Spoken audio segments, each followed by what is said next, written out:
साथियों नमस्कार। कैसे हैं आप सब। आशा करते हैं कि आप सब बहुत अच्छे होंगे। आज का वीडियो यूजीसी नेट पर आधारित है। यूजीसी एकेडमी में आप सबका स्वागत है। यूजीसी एकेडमी में आपको यूजीसी नेट के सभी विषयों की कक्षाएं और यूजीसी नेट प्रथम प्रश्न पत्र की कक्षाएं भी मिल जाएंगी। तो चलिए शुरू करते हैं यूजीसी नेट दिसंबर 2023 का ये कारवां। आज हमने आपके चैप्टर से एक महत्वपूर्ण कवि को चुना है जिसका नाम है चंद्रबरदाई। प्रतिदिन हम लोग एक कवि को चुनेंगे और यहाँ पर पढ़ेंगे। चंद्रबरदाई का जो जन्म है वो लाहौर में सन 1168 ईस्वी में हुआ था।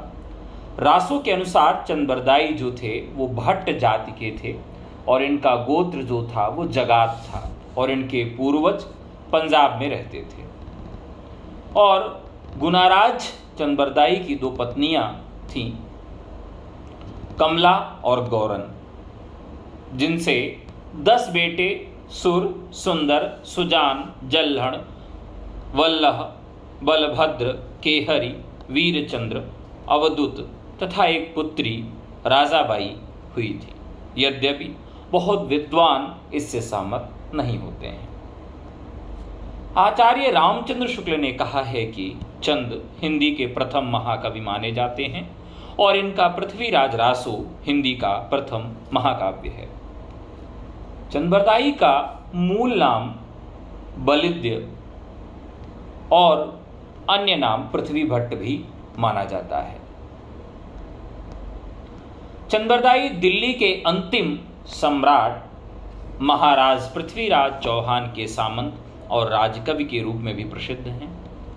माना तो यह भी जाता है कि चंद केवल पृथ्वीराज के राजकवि या सामंत ही नहीं बल्कि उनके अनन्य सखा भी थे तथा खड़भाषा, व्याकरण, काव्य, संहिता, साहित्य, छंदशास्त्र, ज्योतिष, पुराण आदि अनेक विधाओं में पारंगत थे। एक प्रसिद्धि यह भी है कि चंद्रबरदाई और पृथ्वीराज चौहान दोनों का जन्म एक ही दिन हुआ था और मृत्यु भी एक ही दिन।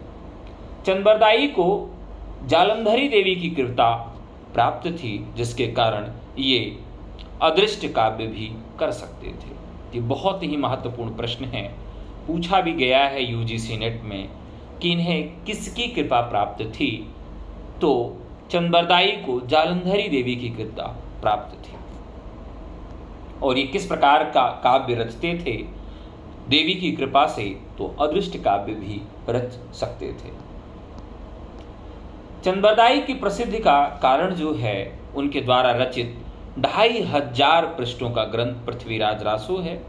पृथ्वीराज रासो महाकाव्य में कुल 69 समय सर्ग या अध्याय हैं तथा इसमें 68 छंदों का प्रयोग किया गया है।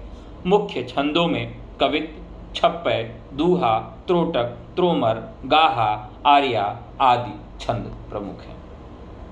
चंद्रबरदाई ने पृथ्वीराज रासो महाकाव्य में मूलतः वीर और श्रृंगार रस का प्रयोग किया है, किंतु अन्य रासों यथा रौद्र, भयानक आदि की भी अभिव्यंजना की गई है।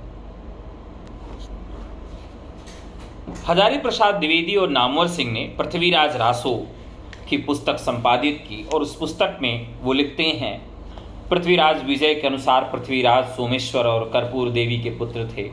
कर्पूर देवी चेदी नरेश की कन्या थी। जब पुत्र पृथ्वीराज नाबालिग था तो माता ने कदमबास नामक मंत्री की सहायता से राज्य संचालित किया था। यह बात अभिलेखों में मिलती है। इधर पृथ्वीराज रासो के अनुसार ये दिल्ली के राजा अनंगपाल की पुत्री के लड़के थे। मजेदार बात यह है कि पृथ्वीराज विजय में चंद्रबरदाई नामक किसी कवि का नाम नहीं है। एक जगह चंद्रराज कवि का उल्लेख अवश्य है, परंतु कुछ विद्वानों ने कश्मीरी कवि चंद्रक से अभिन्न माना है। दूसरी भी बहुत सी अनैतिहासिक बातें रासों में मिलती हैं। चंद्रबरदाई में पृथ्वीराज रासो महाकाव्य मूलतः वीर और श्रृंगार रस का प्रयोग किया है, किंतु अन्य रसों में रौद्र, भयानक आदि भी अभिव्यंजना की गई है। हजारी प्रसाद द्विवेदी के अनुसार पृथ्वीराज रासो की रचना सुख सुखी संवाद के रूप में हुई है।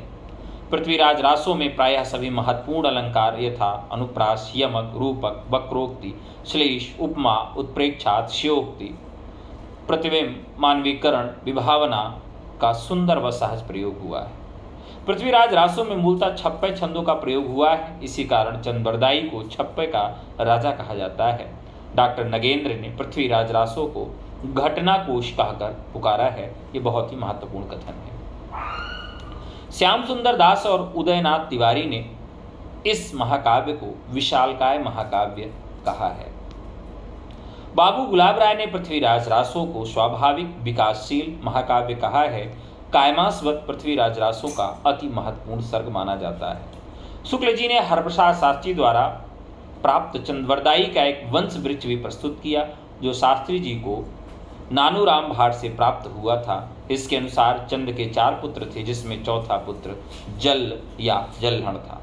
कहा जाता है कि गोरी द्वारा पृथ्वीराज को बंदी बनाकर ले जाया जा रहा था, तब चंद्रबरदाई भी अपने सख सम्राट के साथ गए थे और अपनी पूर्ण पुस्तक पृथ्वीराज रासों को अपने पुत्र जल को सौंप कर गए थे। इसके संबंध में एक कथन भी और एक उक्ति भी प्रसिद्ध है। पुस्तक जल्लण हत दे चली गज्जन नृपकाज। पृथ्वीराज रासों की भाषा पिंगल है, जो राजस्थान में ब्रज भाषा का पर्याय है। कुछ विद्वान इनकी भाषा को डिंगल भी मानते हैं। पृथ्वीराज रासों के 4 संस्करण प्रसिद्ध है। प्रथम संस्करण, इस संस्करण का प्रकाशन नागरी प्रचारणी सभा काशी से हुआ था। इसकी हस्तलिखित प्रतियां उदयपुर के संग्रहालय में सुरक्षित है। इस संस्करण में 69 समय सर्ग और छंदों की संख्या 16306 है। इसका प्रकाशन 1550 ईस्वी में लिखित प्रति के आधार पर किया गया था। द्वितीय संस्करण का प्रकाशन नहीं हुआ है, किंतु अबोहर और बीकानेर में इसकी प्रतियां सुरक्षित हैं, जो 17वीं शताब्दी में लिखित हैं। यह संस्करण 7000 छंदों वाला है। तृतीय संस्करण यह लघु संस्करण है, जिसमें 3500 छंद और मात्र 19 समय सर्ग हैं। इस संस्करण की हस्तलिखित प्रतियां भी बीकानेर में सुरक्षित हैं। चतुर्थ संस्करण, यह संस्करण सबसे छोटा है, जिसमें मात्र 1300 छंद हैं। इसी को डॉक्टर दशरथ शर्मा आदि कुछ विद्वान मूल रासों मानते हैं। पृथ्वीराज रासों की प्रामाणिकता को लेकर भी विद्वानों में मतैक्य नहीं है। अप्रामाणिक मानने वाले विद्वानों में आचार्य रामचंद्र शुक्ल, डॉक्टर राम कुमार वर्मा, कविराज श्यामल दास, गौरीशंकर हीराचंद ओझा, डॉक्टर बूलर, मुंशी देवी प्रसाद आदि ने रासों को सर्वथा अप्रामाणिक माना है। प्रामाणिक मानने वाले विद्वानों में मिश्र बंधु, कर्नल टाट, डॉक्टर श्याम सुंदर दास, मोहनलाल विष्णुलाल पांड्या आदि ने नागरी प्रचारणी सभा काशी द्वारा प्रकाशित ग्रंथ को प्रामाणिक माना है। अर्ध प्रामाणिक मानने वाले विद्वानों में डॉक्टर हजारी प्रसाद द्विवेदी और डॉक्टर सुनीति कुमार चटर्जी, दशरथ ओझा, मुनि जिन विजय ने यह माना है कि पृथ्वीराज चौहान के दरबारी कवि चंद्रबरदाई ने ही पृथ्वीराज रासों लिखा था, किंतु उसका मूल रूप आजकल उपलब्ध नहीं है। एक मत नरोत्तम दास का भी है। उनके अनुसार चंद ने पृथ्वी को राज को दरबार में रहकर मुक्तक रूप में रासों की रचना की थी। उनके इस मत की रासों प्रबंध काव्य नहीं है, कोई विद्वान इत्तिफाक नहीं रखते हैं। डॉक्टर बूलर ने सर्वप्रथम कश्मीरी कवि जैनक की रचना पृथ्वीराज विजय के आधार पर सन 1875 में पृथ्वीराज रासों को अप्रामाणिक ग्रंथ घोषित किया था। डॉक्टर हजारी प्रसाद द्विवेदी का कहना है कि पृथ्वीराज रासों में 12वीं शताब्दी की भाषा की संयुक्ताक्षर और अनुस्वारांत प्रवृत्ति मिलती है, जिससे यह 12वीं शताब्दी का ग्रंथ सिद्ध होता है। डॉक्टर बच्चन सिंह का कहना है कि यह पृथ्वीराज रासों एक राजनैतिक महाकाव्य है, दूसरे शब्दों में राजनीति की महाकाव्यात्मक त्रासदी है। प्रारंभ में कर्नल टाड ने रासों की वर्णन शैली तथा काव्य सौंदर्य पर रीझ कर इसके 30,000 पदों का अंग्रेजी में अनुवाद किया। प्रारंभ में बंगाल के रॉयल एशियाटिक सोसाइटी ने इस ग्रंथ का मुद्रण आरंभ किया था। रामस्वरूप चतुर्वेदी का पृथ्वीराज रासों के बारे में कथन है, हिंदी का चरित्र पहली बार ही बड़े मोहक रूप में भाषा और संवेदना दोनों स्तरों पर पृथ्वीराज रासों में निखर कर आया है। काव्य प्रक्रिया यहाँ पूरी तरह निष्पन्न हुई है। यहाँ पर अगर बात करें तो रासक ग्रंथों में दूसरे छंदों में विशेषकर दोहा गाथा का प्रचुर प्रयोग होता था। वीरस की प्रधानता होने के कारण चंद ने छप्पय छंदों का अधिक प्रयोग किया था। इस दृष्टि से विचार करने पर रासों के कुछ प्रसंग प्रामाणिक जान पड़ते हैं, जिनमें आरंभिक अंश, इंद्रनी विवाह, शशिवता का गंधर्व विवाह, तोमर पाहर का शाहबुद्दीन को पकड़ना, संयोगिता का जन्म, विवाह तथा इच्छनीय और संयोगिता की प्रतिद्वंदता और समझौता। साधारणतः भारतीय कथाओं में कथानक को अभीष्ट दिशा में मोड़ने के लिए कथानकों की रूढ़ियों में कुछ व्यवहार हुआ है। स्वप्न की प्रेमूर्ति दर्शन, कहानी कहने वाला सुआ, शिकार खेलते समय घोड़े का जंगल में मार्ग भूलना, मुनि का साप, रूप परिवर्तन, लिंग परिवर्तन, परकाय प्रवेश, आकाशवाणी, अभिज्ञान या शाहिदानी, परिचारिका, राजा से प्रेम और उसका राजकन्या रूप में अभिज्ञान, नायिका का चित्र, नायक का औदार्य, विरह वेदना, चौर्य प्रेम फिर विवाह, नट नटी द्वारा रूप श्रवण और प्रेम, संदेशवाहक हंस या कपूत, विजन वन में सुंदरियों से साक्षात्कार, उजाड़ शहर का मिल जाना और वहां नायक का राजा हो जाना, शत्रु, संतापित सरदार की प्रिया को शरण देना और युद्ध मोल लेना, अति प्राकृत दृश्य से लक्ष्मी प्राप्ति का शकुन इत्यादि। तो इन आधारों पर भी काव्य का सृजन हुआ है। तो चलिए आपको आदि पर्व पर ले चलते हैं, जहां से पृथ्वीराज रासों की शुरुआत होती है।